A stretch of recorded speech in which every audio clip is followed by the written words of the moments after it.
નમસ્કાર, આપ જોઈ રહ્યા છો સીએનસીસી ગુજરાત। ખ્યાતિ હોસ્પિટલના આરોપીઓ ફરાર હતા તેઓ હવે ઝપટમાં આવી ગયા છે અને તેમની ધરપકડ કરવામાં આવી છે। મળતી માહિતી મુજબ તેઓ સિમ કાર્ડ કાઢીને ફોરેનની એપ્લિકેશનો ડાઉનલોડ કરી પોલીસથી નાસ્તા પડતા હતા, પરંતુ છેવટે અમદાવાદ પોલીસે તેમની ધરપકડ કરીને વધુ તપાસ હાથ ધરી છે। મુખ્ય 5 આરોપીની ધરપકડ કરવામાં આવી છે અને એક આરોપી કાર્તિક પટેલ જે વિદેશમાં છે તેની હજી ધરપકડ કરવાની બાકી છે। તે અનુસંધાને જેસીપી શરદ સિંઘલનું શું કહેવું છે તે જોઈએ।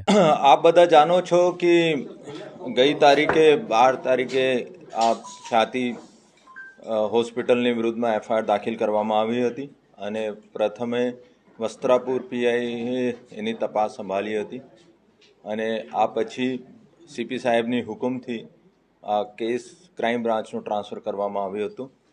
એક આરોપી ડૉક્ટર વજરાની પ્રશાંત વજરાનીની 5 દિવસની રિમાન્ડ અને પછી ફરી રિમાન્ડની માંગણી કરતા એમાં પણ ઘણી બધી કડીઓ ક્રાઇમ બ્રાન્ચનું મેળવવામાં સફળ થઈ છે। ટોટલ આરોપી આપણે જોઈએ તો અત્યાર સુધી 8 આરોપી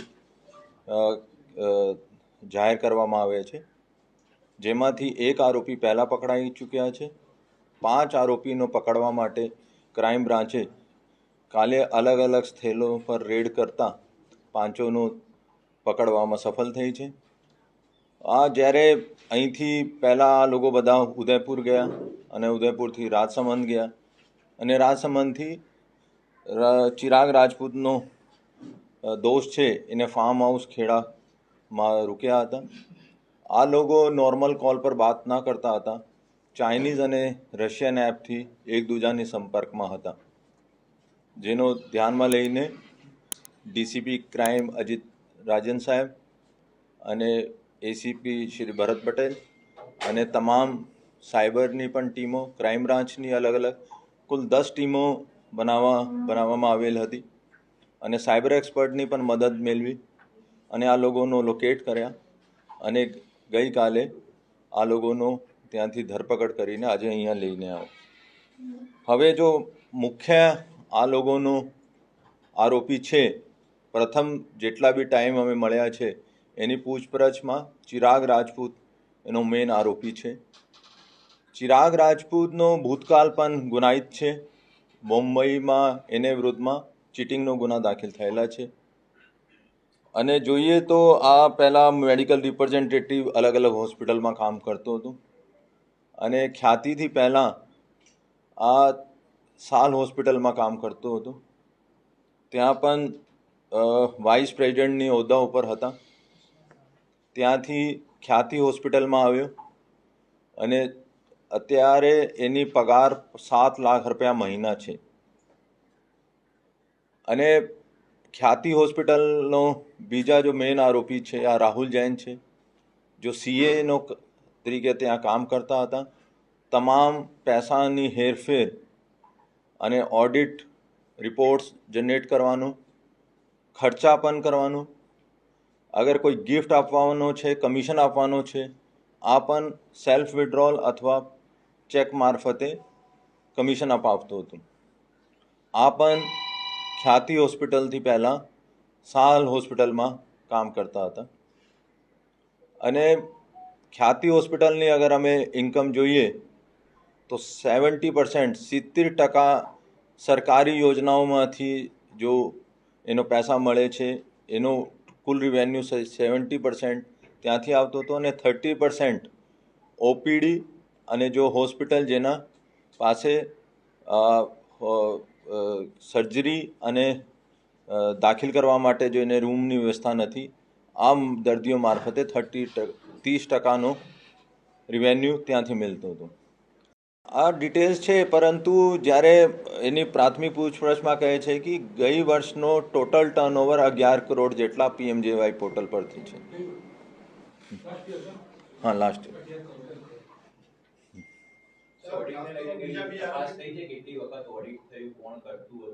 ઓડિટ સીએ એનો રાહુલ જૈન કરતો હતો અને ઘણી બધી ઓડિટ જ્યારે થતી હતી દર વર્ષે ત્યારે કોઈ એમાં કોઈ કમી હોય તો આ લોકો દૂર કરાવતા હતા। આ જે ઘટના બહાર આવી પછી અનેક કિસ્સાઓ બહાર આવ્યા છે, અનેક લોકો મેડિકલ કેમ્પમાં ગયા હતા અને કેટલાક લોકોના ડેથ થયા છે, એ લોકો લોકોને હવે કઈ રીતે ન્યાય મળશે? એમની કોઈ અલગથી ફરિયાદ દાખલ કરવામાં આવશે, આમાં સાક્ષી બનાવવામાં આવશે કે કઈ રીતની કાર્યવાહી કરશે? 3 જેટલા દર્દીઓ વસ્ત્રાપુરમાં એનો રિલેટિવ્સે યાદી આપી છે. એની સીડી અત્યારે મળી છે. સીડી અને ડિટેલ ત્યાં મેડિકલ જો એક્સપર્ટ્સ છે સરકારી એનો આપવામાં આવશે. ક્યોંકि હું આપનો જણાવવા માગું છું કે આ મેડિકલ નેગ્લિજન્સ એક્ટ યા ડેલિબરેટલી એક્ટ છે કે આ લોકો જ્યારે મેડિકલ રિપોર્ટ એમાં ખાસ કરીને જોઈએ છે. આ મેડિકલ રિપોર્ટ આવ્યા પછી એના વિરુદ્ધમાં પણ કાયદેસર કાર્યવાહી કરવામાં આવશે.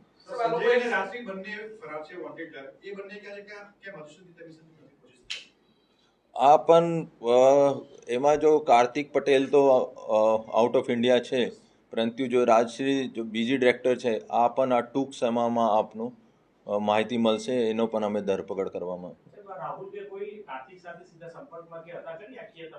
રાહુલ જૈન કાર્તિક પટેલના સંપર્કમાં હતા. ઘણી વાર એના જોડે ચેકથી જ્યારે પગાર આપવાની હોય એનો સાઇન પણ મેળવતા હતા અને કોઈ ખર્ચા મૂકવાનો હોય ત્યારે આ લોકો ડિસ્કસ કરીને એની બેલેન્સ શીટમાં ખર્ચા મૂકતા હતા. રાહુલ જૈન ઉદયપુરથી પકડાયો અને બાકી લોકો ખેડાથી પકડાયો. આ તપાસનો ઇસ્યુ છે, મુદ્દા છે. હું આપને કીધું છે કે રિમાન્ડ પછી આ લોકો ત્યાં PMJY પોર્ટલ પર કોને કોને જોડે સંપર્કમાં હતા આ CDR અને IPDR મારફતે પણ ચેક કરવામાં.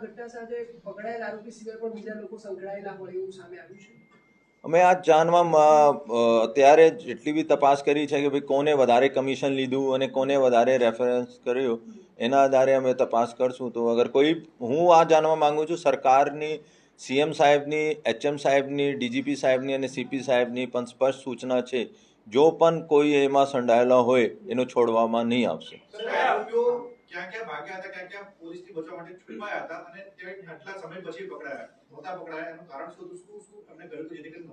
હું જે આપનો કીધું કે ભાઈ આ લોકો નોર્મલ કોલ પર વાત નથી કરતા અને ચાઇનીઝ અને રશિયન એપ મારફતે વાત કરતા હતા અને એમાં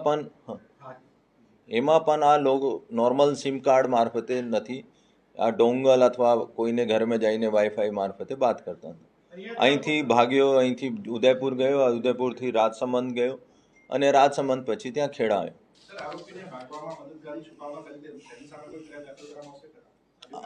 આ જેને હું આપનું કીધું છે કે ઘણા બધા એને એડવાઇસ લીધી અને મોબાઈલમાં એવિડન્સીસ ડિલીટ કર્યા અને પુરાવાનો નાશ કરવામાં આવ્યો તો એને વિરુદ્ધમાં પણ 201ની કાર્યવાહી કરવામાં આવી.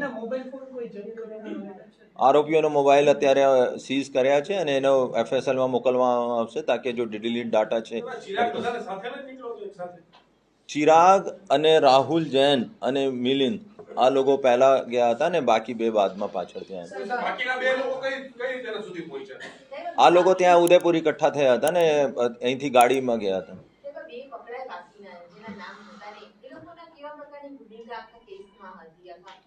જો નથી બે પકડાયા. આ લોકો માર્કેટિંગ આસિસ્ટન્ટ તરીકે ચિરાગ રાજપૂત માટે કામ કરતા હતા. આ ગામમાં સરપંચોને જઈને સંપર્ક કરે, લોકલ લોકોનો સંપર્ક કરે અને નાના મોટા જ્યાં ગામડાઓમાં હોસ્પિટલ છે ત્યાં જ્યાં દર્દીઓ આવતા હોય એનો સંપર્ક કરે કે કોઈ તમારે વધારે સર્જરી અથવા સ્પેશિયલાઇઝ ટ્રીટમેન્ટની જરૂરત હોય તો આપ જો ખ્યાતિ હોસ્પિટલ રેફર કરશો તો આપનો કમિશન પણ મળશે.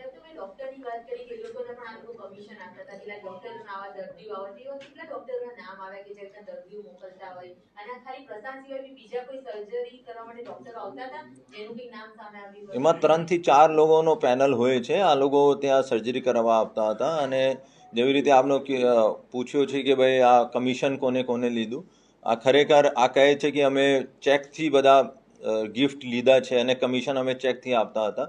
આ લોકોનો આ ટેકનિકલ અને અકાઉન્ટ ડિટેલ્સની મદદથી આ બધું ચેક કરવાનું.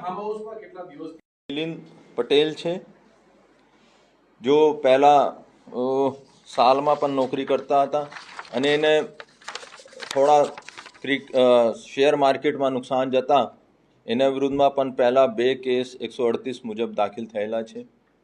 આ લોકોનું કામ છે કે અલગ અલગ કેમ્પોમાં ગામડાઓમાં જાય, ત્યાં મેડિકલ કેમ્પ યોજે અને મેડિકલ કેમ્પ યોજે ત્યાં જેનો તકલીફ હોય ત્યાં સીધા આ લોકો એનો ઇન્ડોર પેશન્ટ તરીકે દાખલ કરાવતા અને પીએમજેઆઈ પોર્ટલ પર 2 ટાઈપનો આ લોકો એન્ટ્રી કરવાની હોય, એક એમરજન્સી કેસ, એક નોર્મલ કેસ. અને એમરજન્સી કેસમાં ઝડપથી આ લોકોનો અપ્રુવલ મળી જતા હતા. તો આ કેસમાં પણ આ લોકોએ જેટલા બી ઓપરેશન કર્યા બધા એમરજન્સીમાં બતાવવામાં આવ્યું અને જેના આધારે આ ત્યાંથી ક્લેમ પણ મેળવતા હતા. 11 તારીખે આ ખબર પડી કે એમાંથી એક દર્દી જેને ઓપરેશન થયા હતા, સ્ટન્ટ મૂકવામાં આવ્યો હતો, એની ડેથ થઈ છે. ત્યારે ચિરાગ રાજપૂતે રાહુલ જૈનનો પણ ફોન કર્યો કે ડેથ થઈ છે, તમે જાણી લો. એને રિસેપ્શન પણ ફોન કર્યો, ત્યારે ઘણા બધા ગામડાઓનો માણસો અને રિલેટિવ્સ ભેગા થઈ ગયા હતા. પછી એને ત્યાં કીધું કે ભાઈ તમે લોકલ પોલીસનો બોલાવી લો.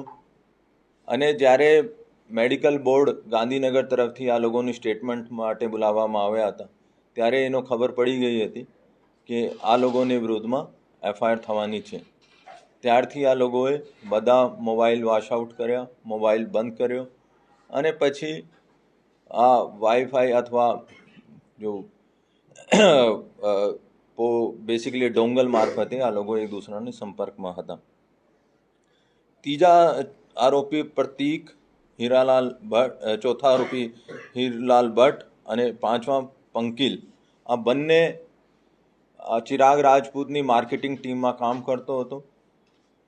પ્રાથમિક પૂછપરછમાં ચિરાગ રાજપૂત કહે છે કે એનો કામ ખ્યાતિનો બ્રેન્ડિંગ અને માર્કેટિંગનો છે અને આ લોકો જેટલા બી આસપાસનો હોસ્પિટલ છે જ્યાં બેસિકલી સર્જરી નહીં થઈ શકે અથવા એડમિશન નહીં થઈ શકે, આ લોકોનો ડૉક્ટર્સનો કન્વિન્સ કરે કે તમારે ત્યાં જો પેશન્ટ ઓપીડીમાં આવતા હોય તો તમે અમારે અહીંયા રેફર કરો. અને દરેક રેફરન્સ ઉપર પણ આ લોકો આ ડૉક્ટરોનો કમિશન પણ આપતા હતા. એની ડિટેલ્સ અમે મળી છે. આજે અરેસ્ટ કર્યા પછી કાલે રિમાન્ડ માંગવામાં આવશે અને આ તમામ મુદ્દાઓ જેટલા કે ભાઈ ક્યાં કોને કેટલી કમિશન લીધું, એનો કોણ હેલ્થ ડિપાર્ટમેન્ટમાં સંપર્કમાં હતા અને કોઈ સરપંચોને સંપર્કમાં હતા, કેવી રીતે એનો ફાસ્ટ એપ્રુવલ મળતી હતી અને આ લોકોનો જ્યારે આ છુપીઓ કોને મદદ કરી અને આ આખો મોબાઈલ એને ડિલીટ કર્યો, કેના કહેવાથી આ પુરાવાનો નાશ કર્યો, આ બધા જો મુદ્દાઓ છે આ રિમાન્ડ મેળવ્યા પછી એનો તપાસ કરવામાં. Bureau chief CNCC Gujarat, Patan.